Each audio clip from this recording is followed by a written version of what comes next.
You ask me to explain why I am so afraid of a draught of cool air, why I shiver more than others upon entering a cold room, and you seem nauseated and repelled when the chill of evening creeps through the heat of a mild autumn day. There are those who say I respond to cold as others do to a bad odor, and I am the last to deny the impression. What I will do is relate the most horrible circumstance I have ever encountered, and leave it to you to judge whether or not this forms a suitable explanation of my peculiarity. It is a mistake to fancy that horror is associated inextricably with darkness, silence, and solitude. I found it in the glare of mid-afternoon, in the clangor of a metropolis, and in the teeming midst of a shabby and commonplace rooming house with a prosaic landlady and two stalwart men by my side. In the spring of 1923, I had secured some dreary and unprofitable magazine work in the city of New York, and being unable to pay any substantial rent, began drifting from one cheap boarding establishment to another in search of a room which might combine the qualities of decent cleanliness, endurable furnishings, and very reasonable price. It soon developed that I had only a choice between different evils, but after a time I came upon a house in West 14th Street, which disgusted me much less than the others I had sampled. The place was a 4-story mansion of brownstone, dating apparently from the late 40s, and fitted with woodwork and marble, whose stained and sullied splendor argued a descent from high levels of tasteful opulence. In the rooms, large and lofty, and decorated with impossible paper and ridiculously ornate stucco cornices, there lingered a depressing mustiness and a hint of obscure cookery. But the floors were clean, the linen tolerably regular, and the hot water not too often cooled or turned off, so that I came to regard it at least a bearable place to hibernate, till one might really live again. The landlady, a slatternly, almost bearded woman named Herrero, did not annoy me with gossip or with criticisms of the late burning electric light in my third-floor front hall room, and my fellow lodgers were as quiet as I was, and uncommunicative as one might desire. Only the din of streetcars in the thoroughfare below proved a serious annoyance. I had been there about 3 weeks when the first odd incident occurred. One evening at about 8, I heard a spattering on the floor, and became suddenly aware that I had been smelling the pungent odor of ammonia for some time. Looking about, I saw that the ceiling was wet and dripping, the soaking apparently proceeding from a corner on the side toward the street. Anxious to stop the matter at its source, I hastened to the basement to tell the landlady, and was assured by her that the trouble would quickly be set right. "Dr. Munoz," she cried, as she rushed upstairs ahead of me. "He have spill his chemicals. He is too sick for doctor himself. Sicker and sicker all the time, but he will not have no other for help. He is very strange in his sickness, all day he take funny-smelling baths, and he cannot get excite or warm. All his own housework he do. His little room are full of bottles and medicines, and he do not work as doctor, but he was great once.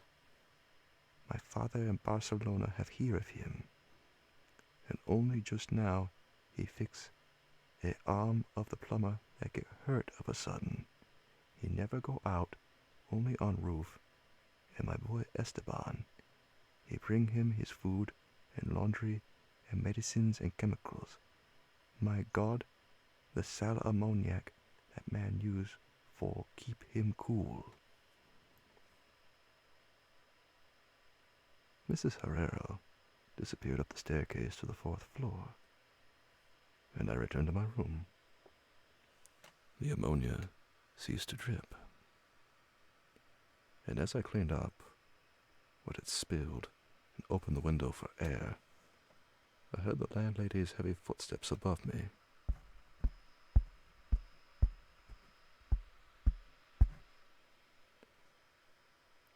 Dr. Munoz I had never heard, save for certain sounds as of some gasoline-driven mechanism, since his step was soft and gentle.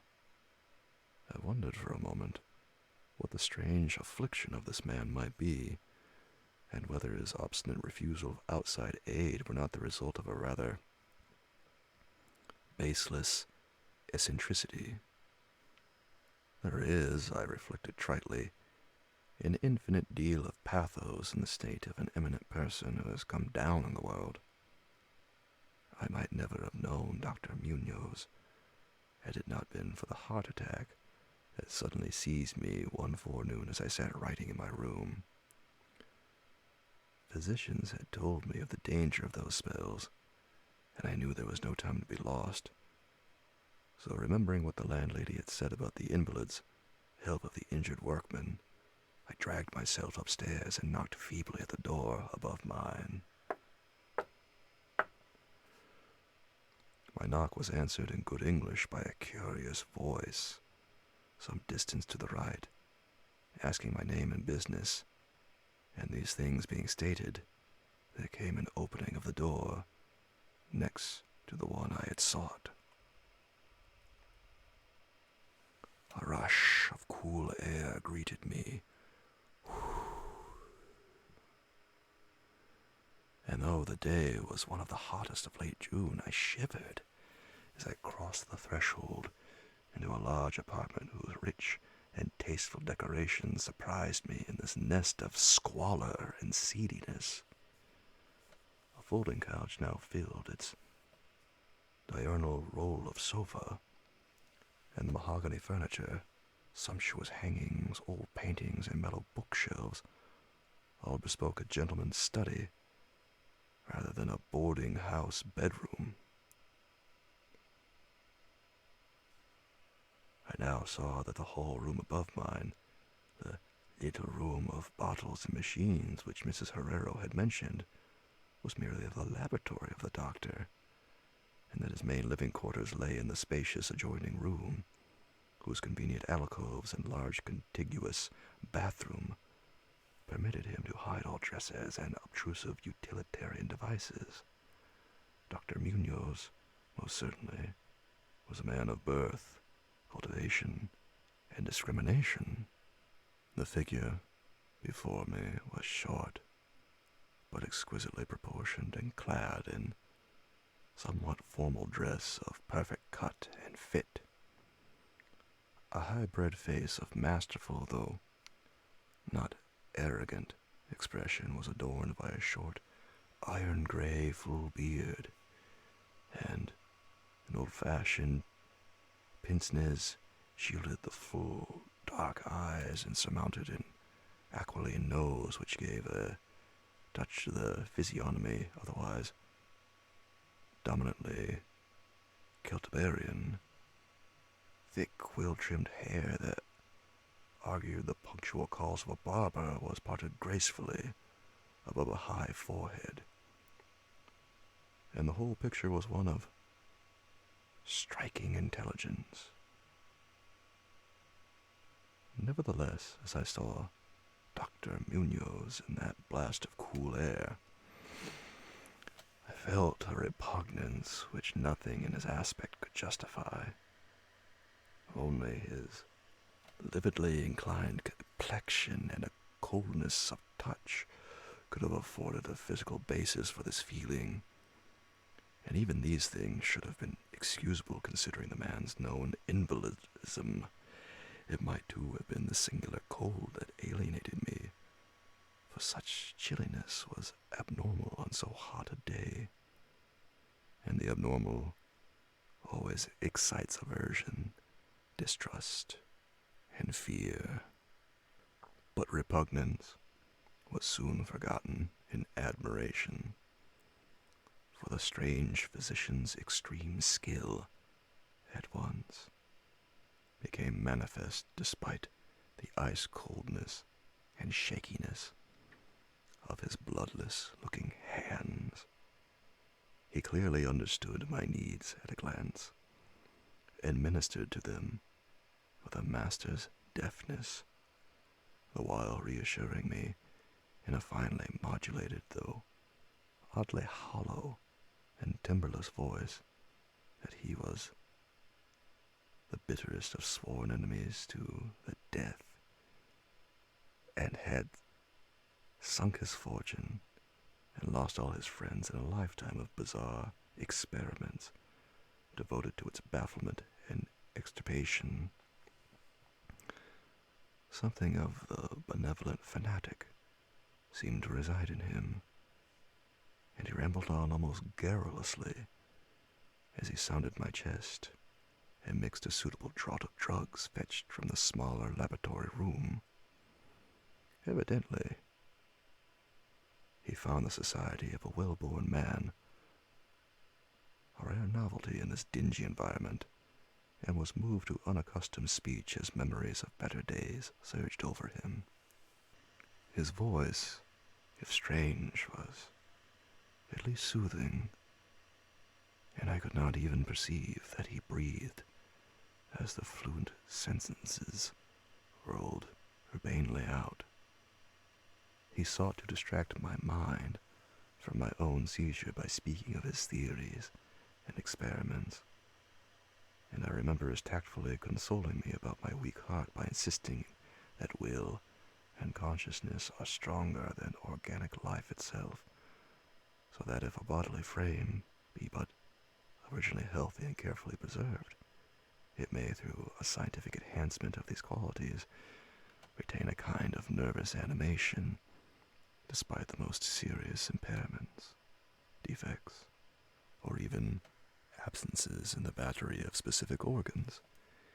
He might, he half jestingly said, some day teach me to live, or at least to possess some kind of conscious existence without any heart at all. For his part, he was afflicted with a complication of maladies requiring a very exact regimen, which included constant cold. Any marked rise in temperature might, if prolonged, affect him fatally, and the frigidity of his habitation, some 55 or 56 degrees Fahrenheit, was maintained by an absorption system of ammonia cooling, the gasoline engine of whose pumps I had often heard in my own room below. Relieved of my seizure in a marvelously short while, I left the shivery place a disciple and devotee of the gifted recluse. After that I paid him frequent overcoated calls, listening while he told of secret researches and almost ghastly results, and trembling a bit when I examined the unconventional and astonishingly ancient volumes on his shelves. I was, eventually, I may add, almost cured of my disease for all time by his skillful ministrations.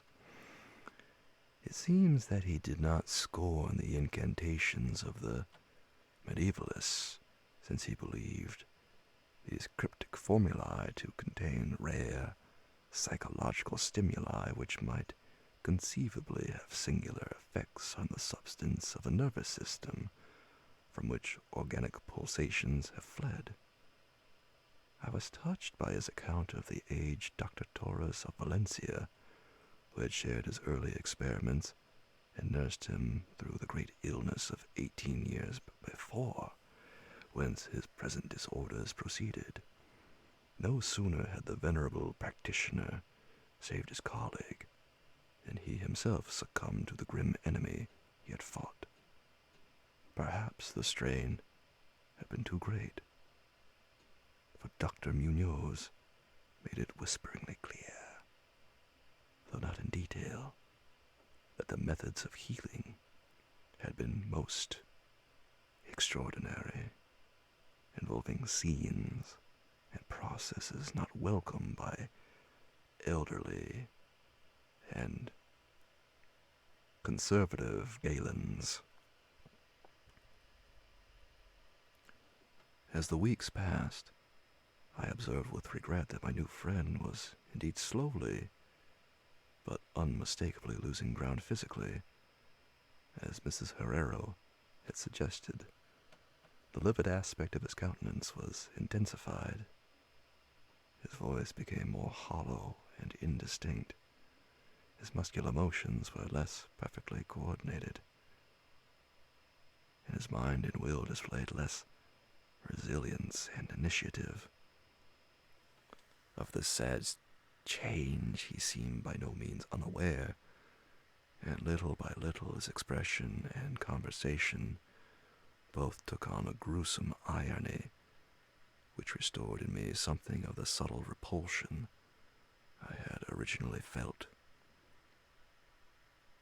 He developed strange caprices, acquiring a fondness for exotic spices and Egyptian incense till his room smelled like the vault of a sepulchred pharaoh in the Valley of Kings. At the same time, his demands for cold air increased, and with my aid he amplified the ammonia piping of his room and modified the pumps and feed of his refrigerating machine till he could keep the temperature as low as 34 or 40 degrees, and finally even 28 degrees. The bathroom and laboratory, of course, being less chilled in order that water might not freeze, and that chemical processes might not be impeded. The tenant adjoining him complained of the icy air from around the connecting door, so I helped him fit heavy hangings to obviate the difficulty, a kind of growing horror of outre and morbid cast seemed to possess him. He talked of death incessantly, and laughed hollowly when such things as burial or funeral arrangements were gently suggested. All in all, he became a disconcerting and even gruesome companion. Yet in my gratitude for his healing, I could not well abandon him to the strangers around him, and was careful to dust his room and attend to his needs every day, muffled in a heavy ulster, which I bought especially for this purpose. I likewise did much of his shopping, and gasped in bafflement at some of the chemicals he ordered from druggists and laboratory supply houses. An increasing and unexplained atmosphere of panic seemed to rise around his apartment. The whole house, as I have said, had a musty odor, but the smell in his room was worse, in spite of all the spices and incense, and the pungent chemicals of the now incessant baths, which he insisted on taking unaided. I perceived that it must be connected with his ailment, and shuddered when I reflected on what that ailment might be. Mrs. Herrero crossed herself when she looked at him, and gave him up unreservedly to me, not even letting her son Esteban continue to run errands from him. When I suggested other physicians, the sufferer would fly into as much of a rage as he seemed to dare to entertain. He evidently feared the physical effect of violent emotion, yet his will and driving force waxed rather than waned, and he refused to be confined to his bed. The lassitude of his earlier ill days gave place to a return of his fiery purpose, so that he seemed about to hurl defiance at the death demon, even as that ancient enemy seized him.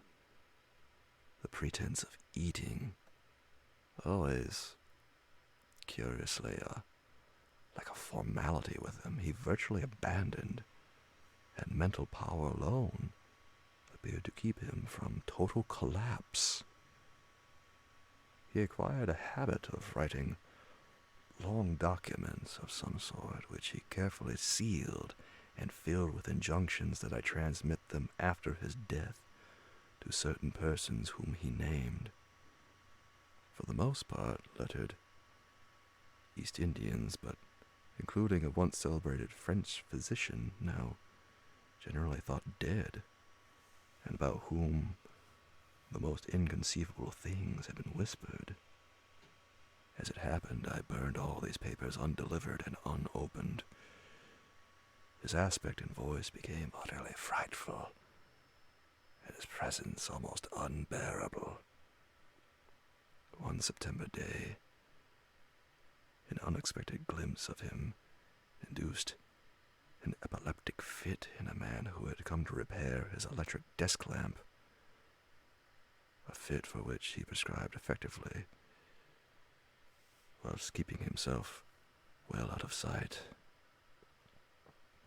That man, oddly enough, had been through the terrors of the Great War without having incurred any fright so thorough. Then, in the middle of October, the horror of horrors came with stupefying suddenness. One night, about 11, the pump of the refrigerating machine broke down, so that within 3 hours, the process of ammonia cooling became impossible. Dr. Munoz summoned me by thumping on the floor,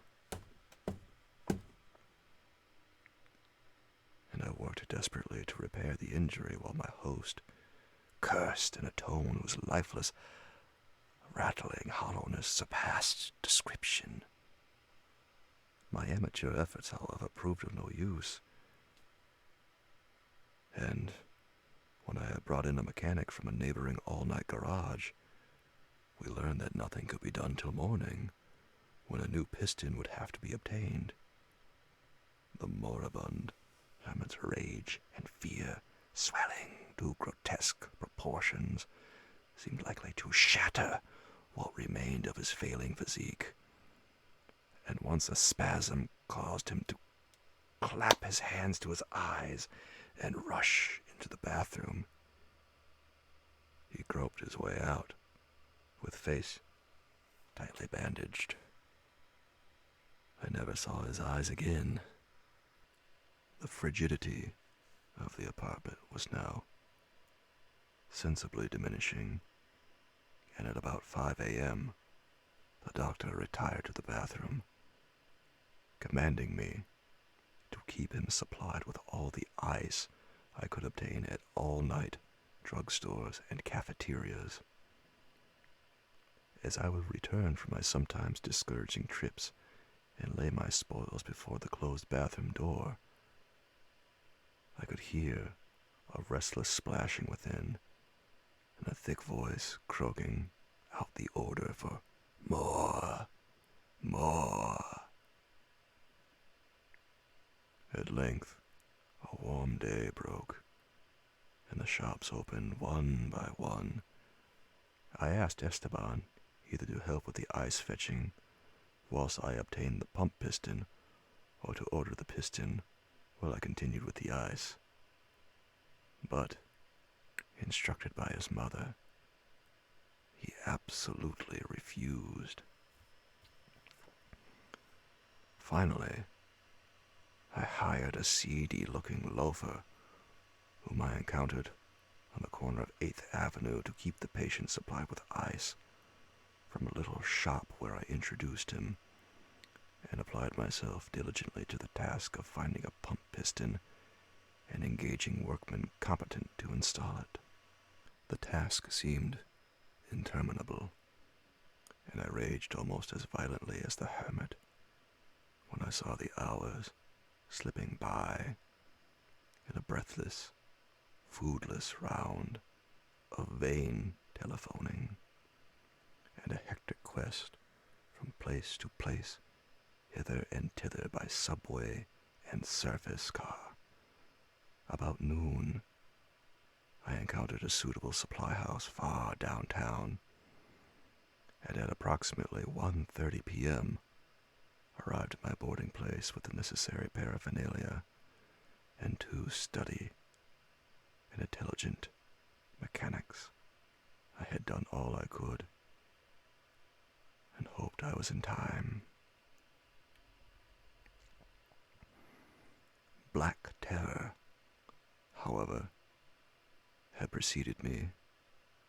The house was in utter turmoil, and above the chatter of awed voices I heard a man praying in a deep basso. Fiendish things were in the air, and lodgers told over the beads of the rosaries as they caught the odor from beneath the doctor's closed door. The lounger I had hired, it seems, had fled screaming and mad-eyed not long after his second delivery of ice. Perhaps as a result of excessive curiosity. He could not, of course, have locked the door behind him, yet it was now fastened, presumably from the inside. There was no sound within, save a nameless sort of slow, thick dripping. Briefly consulting with Mrs. Herrero and the workmen, despite a fear that gnawed my inmost soul, I advised the breaking down of the door. But the landlady found a way to turn the key from the outside with some wire device. We had previously opened the doors of all the other rooms in that hall and flung all the windows to the very top. Now, noses protected by handkerchiefs, we tremblingly invaded the accursed south room, which blazed with the warm sun of early afternoon. A kind of dark, slimy trail led from the open bathroom door to the hall door, and thence to the desk where a terrible little pool had accumulated. Something was scrawled there in pencil, in an awful blind hand, on a piece of paper hideously smeared, as though by the very claws that traced the last hurried words. Then the trail led to the couch, and ended unutterably. What was or had been on the couch, I cannot and dare not say here. But this is what I shiveringly puzzled out on the stickily smeared paper before I drew a match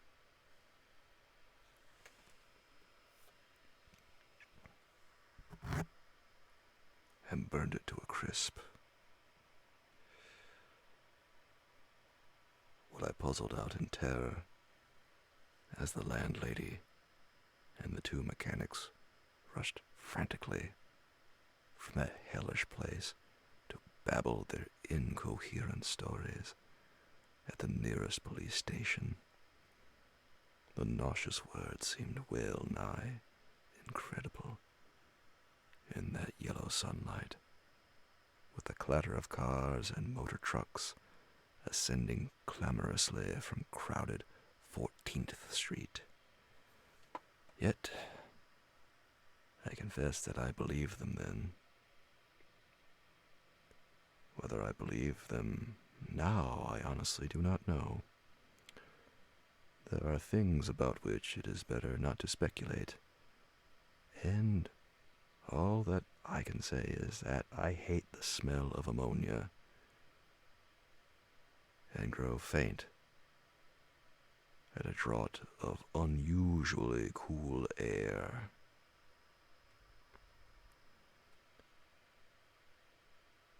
The end, ran that noisome scrawl, is here. No more ice. The man looked and ran away, warmer every minute, and the tissues can't last. I fancy you know what I said about the will and the nerves and the preserved body after the organs ceased to work. It was good theory, but couldn't keep up indefinitely. There was a gradual deterioration I had not foreseen. Dr. Torres knew, but the shock killed him. He couldn't stand what he had to do. He had to get me in a strange, dark place when he minded my letter and nursed me back. And the organs never would work again. It had to be done my way. Artificial preservation. For you see, I died that time, 18 years ago.